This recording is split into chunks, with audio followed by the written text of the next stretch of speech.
Location, location, location. Mastering adverbs of place in English. Hello, language explorers.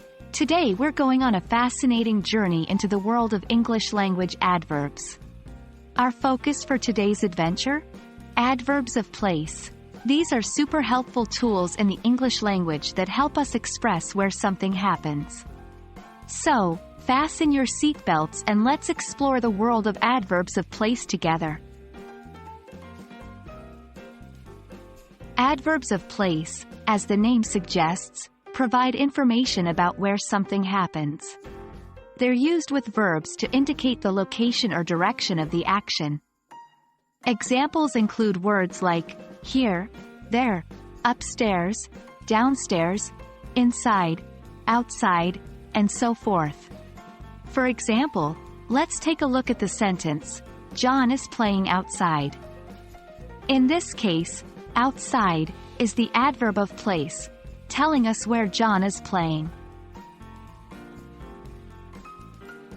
When it comes to sentence structure, adverbs of place are incredibly flexible. They can generally be placed at the beginning, middle, or end of a sentence. Let's consider these three sentences. 1. Here, I feel at peace. Beginning of the sentence. 2. The kids are playing upstairs. End of the sentence.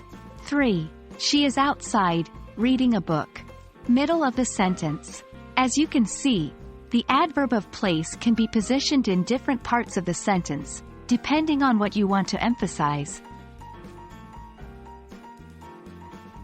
The placement of adverbs of place can affect the emphasis of your statement. Typically, placing the adverb at the beginning of the sentence adds a stronger emphasis on the location. Consider these sentences. 1. Inside, it's nice and warm. 2. It's nice and warm inside. In the first example, starting the sentence with inside places a stronger emphasis on the location. In contrast, the second example feels more casual or neutral. And there we have it, a brief tour of adverbs of place.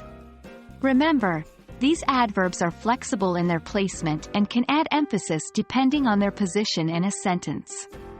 With a bit of practice, you'll master using them in no time. I hope you found this video helpful and enjoyable. Keep practicing and soon, you'll be navigating the landscape of English adverbs with ease. Until next time, keep exploring and happy learning.